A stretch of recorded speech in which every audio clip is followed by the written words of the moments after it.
ओफो नैना बेटा, ये सब क्या है? तूने फिर से रोटी के साथ अचार और चटनी बना दी।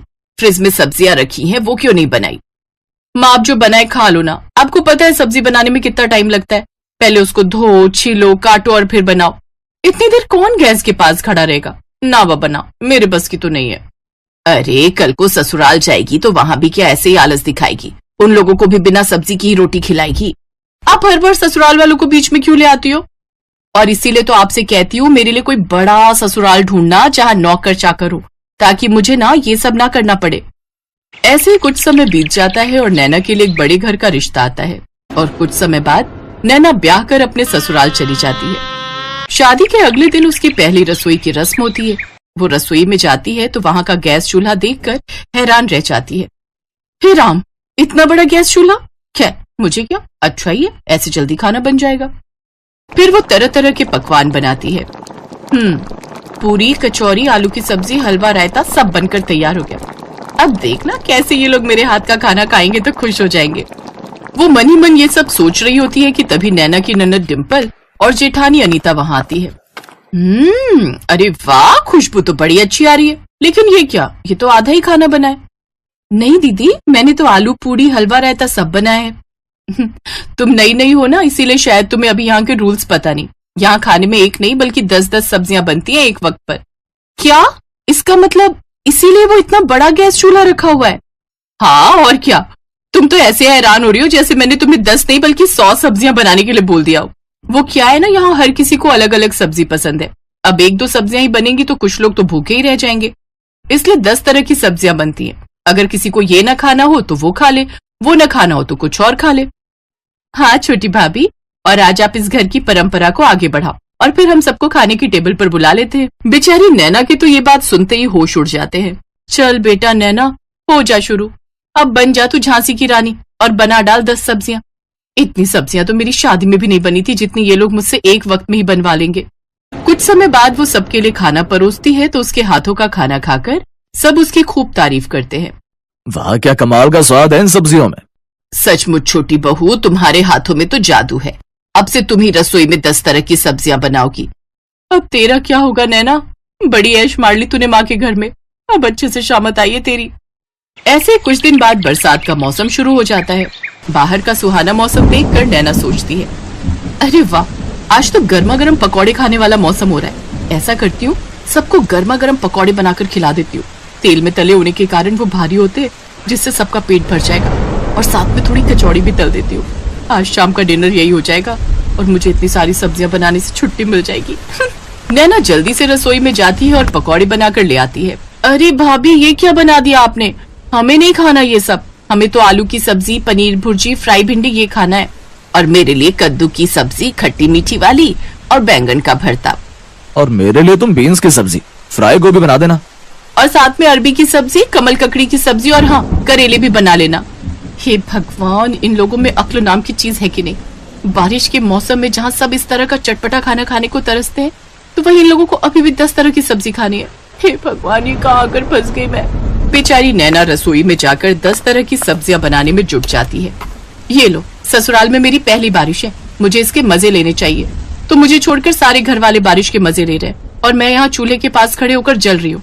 गलती भी मेरी है जो पहले ही दिन इन्हें अच्छा खाना बनाकर खिला दिया। पहले पता होता तो लाल मिर्च का सारा डब्बा उड़ेल कर बना देती इनके लिए, फिर कभी नहीं बोलते मुझे सब्जी बनाने के लिए। गुस्से में नैना खाना बना रही थी कि तभी सब्जी का गर्म गर्म छींटा उसकी आंख में लगता है। मेरी माँ। धीरे धीरे उसकी आंख लाल होने लगती है। फिर रात को जब वो सोती है तो जलन के मारे उसे और तकलीफ होती है, जिस कारण वो ठीक से सो भी नहीं पाती। मेरी आंख।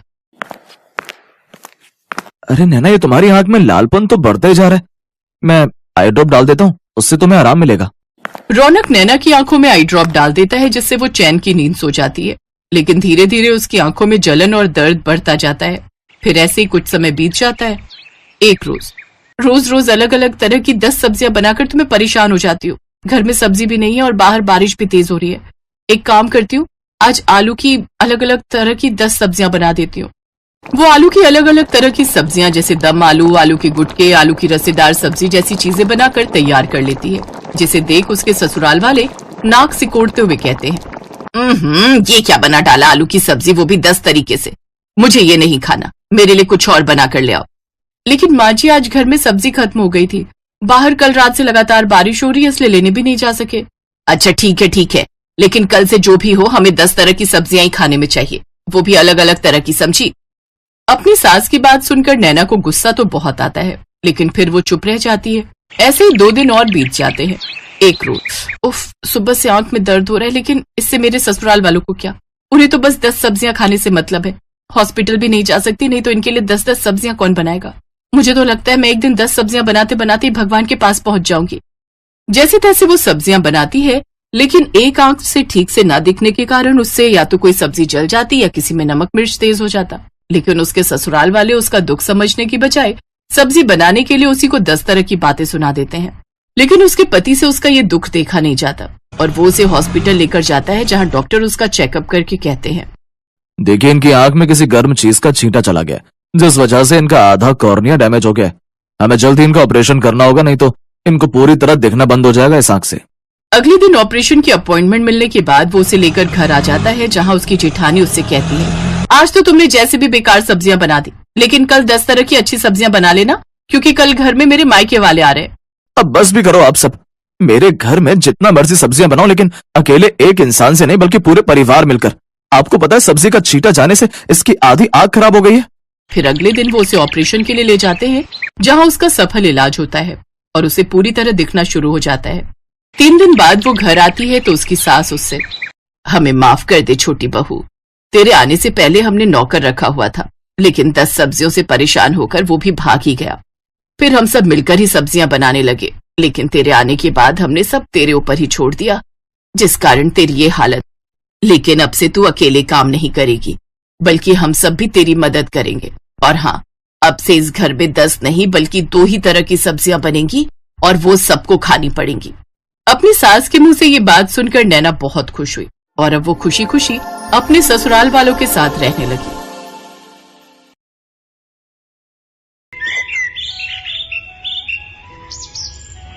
नूरपुर गांव में रहने वाली सीमा और अंकु 2 भाई बहन थे। वो बचपन से ही अनाथ थे। उनके माता पिता का देहांत कई साल पहले हो गया था। वो दोनों कूड़ा बिनने का काम करते थे। दीदी, बहुत दिन हो गए, कुछ अच्छा नहीं खाया, आज कुछ अच्छा सा खिला दो। बस इतनी सी बात, चलो मैं खिलाती हूँ। दोनों कल्लू हलवाई की दुकान पर गए और एक समोसा खाया। आज तो मजा ही आ गया दीदी, अगर ऐसा ही खाना रोज मिल जाए तो मजा ही आ जाए।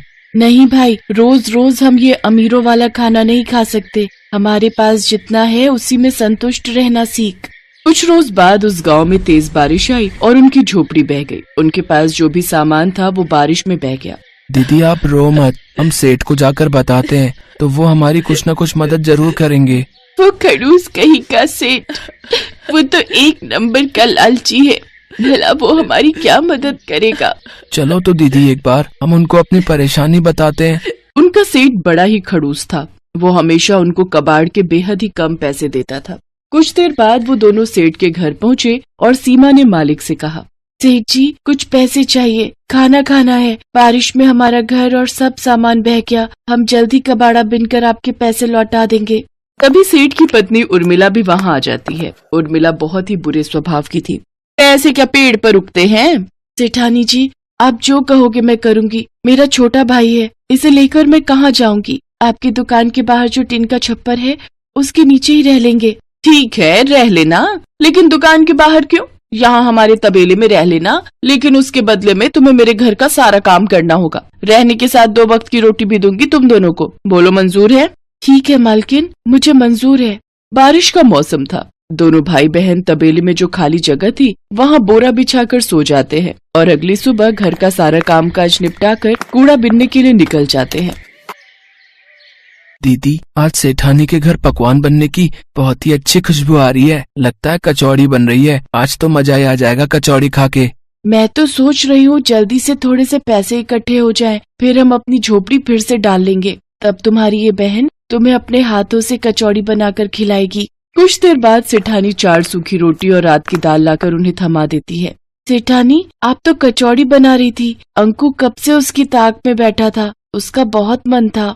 चुप कर, तू ये अमीरों का खाना है और तुम जैसे भिखारियों के लिए नहीं है। चुपचाप से ये दाल रोटी खाओ और फिर सो जाओ। सुबह 4 बजे उठकर गाय भैंस को चारा भी डालना है तुम लोगों ने। सेठानी वहाँ से चली गई। सीमा और अंकु की आंखों में बासी खाना देखकर आंसू आ गए। फिर सीमा ने अंकु से कहा, तू मत रो छोटे, मैं जल्द ही तुझे कचौड़ी बनाकर खिलाऊंगी। दिन भर काम करके भूख लगी थी, इसलिए उन्होंने बासी खाना खा लिया और फिर तबेले में सो गए। अगले दिन घर का काम निपटाकर जब वो कूड़ा बिनने गए तो अंकु ने वहाँ एक चमकती हुई चीज देखी। दीदी यहाँ आओ, देखो तो ये क्या है। सीमा ने जब उसे बाहर खींचा तो देखा वो एक बहुत ही सुंदर कढ़ाई थी। ये कढ़ाई, ये भला हमारे किस काम की? लेकिन बाजार में बेचकर पैसे जरूर मिल जाएंगे। हाँ, लेकिन नहीं, हम इसे बेचेंगे नहीं। जब हमारी झोपड़ी बन जाएगी तब मैं अपने भाई को इसमें कचौरी बनाकर खिलाऊंगी।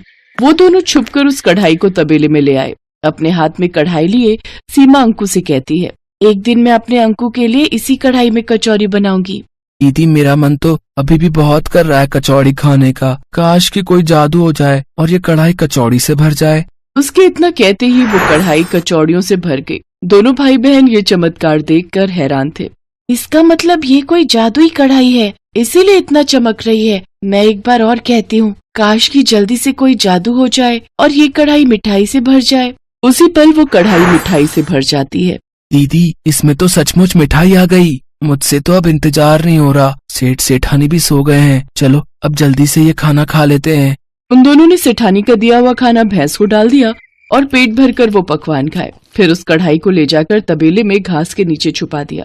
जब भी उन दोनों को भूख लगती वो कढ़ाई से अपना मनचाहा खाना मांग लेते। साथ ही सेठानी का दिया हुआ बासी खाना गाय भैंस को डाल देते। अगले दिन उन दोनों की सेहत को देख सेठानी अपने कमरे में सेठ जी से कहती है, इन दोनों को तो मैं बासी खाना देती हूँ, फिर भला इनकी सेहत पर कोई असर क्यों नहीं हो रहा? ये दोनों तो दिन पर दिन फूलते ही जा रहे हैं। सही कहा भाग्यवान। मैं भी देख रहा हूँ कि कुछ दिनों से इनकी सेहत बहुत अच्छी हो गई है। कहीं ऐसा तो नहीं कि कबाड़ बीनते हुए इनके हाथ कोई खजाना लग गया हो। तुम इन पर नजर रखना शुरू कर दो। इसके बाद सेठानी ने उन पर नजर रखना शुरू कर दी और उसे उनकी उस जादुई कढ़ाई के बारे में पता चल गया। भाई, आज जो तेरा मन है इस जादुई कढ़ाई से मांग ले। काश कि कोई जादू हो जाए और ये कढ़ाई मैगी से भर जाए। पल भर में ही वो कढ़ाई ढेर सारी मैगी से भर जाती है। दोनों भाई बहन बड़े मजे से उसे खाते हैं। अच्छा, तो ये वो जादुई कढ़ाई है जो इन गरीबों को अमीरों वाला खाना देती है। इससे तो मुझे चुराना ही होगा। अगले दिन मौका मिलते ही सेठानी ने वो कढ़ाई निकाल ली। देखो जी, ये उन बच्चों की सेहत का राज, ये जादुई कढ़ाई जिसे मैं चुरा लाई। अब देखो, मैं तुम्हारे लिए गर्मा गर्म पकवान बनाती हूँ। ए जादुई कढ़ाई, अपना जादू दिखा और हमारे लिए बिरयानी बना दे। अरे वाह, ये तो कमाल हो गया। अब तो तुम्हें कभी खाना बनाना ही नहीं पड़ेगा। तुम्हारी मेहनत भी बचेगी और राशन पानी का खर्चा भी। बिरयानी खाकर तो सचमुच मजा ही आ गया। अब बस गर्मा गर्म दूध मिल जाए तो फिर तो मजा ही आ जाए। लो, अभी लो। ए जादुई कढ़ाई, जल्दी से गर्मा गर्म दूध दे दे। गरम दूध देख सेठानी ने कहा, ए जादुई कढ़ाई, हमारे यहाँ हमेशा ही गरम गरम दूध की नदियाँ बहती रहे। तभी पूरे घर में गर्मा गर्म दूध की नदियाँ बहने लगी और सेठ सेठानी के पैर उसमें जलने लगे। अरे बस कर जादुई कढ़ाई, जल्दी से दूध देना बंद कर दे। दोनों के पैरों में खौलते दूध से छाले पड़ गए, लेकिन कहीं किसी को इस बारे में पता न चल जाए, इस कारण वो चुपचाप वो दर्द सहते रहे। सीमा ने ये सब देख लिया और दरवाजे पर खड़ी सीमा कहने लगी, आज आपके लालच ने सेठानी जी आपको कितनी बुरी तरह जला दिया। काश की कोई जादू हो जाए और ठंडे पानी से ये घर बढ़ जाए। कढ़ाई से ठंडा पानी निकलने लगा और सेठ सेठानी जलने से बच गए। ए जादुई कढ़ाई, तू जहाँ से भी आई है वहीं वापस चली जा। सेठ सेठानी दोनों ने अपने किए की सीमा से माफी मांगी। वो जादुई कढ़ाई हमेशा हमेशा के लिए गायब हो गई। तुम नहीं होती तो आज हम जल ही जाते। तुमने हमारी जान बचाई है, इसलिए आज से तुम तबेले में नहीं, मेरे घर में मेरे बच्चे बनकर रहोगे। साथ ही अब मैं तुम्हें रोज अमीरों वाला खाना खिलाऊंगी। उस दिन के बाद से सेठ सेठानी दोनों बच्चों को अपने बच्चों की तरह प्यार करने लगे और उन्हें अच्छे स्कूल में पढ़ने के लिए डाल दिया।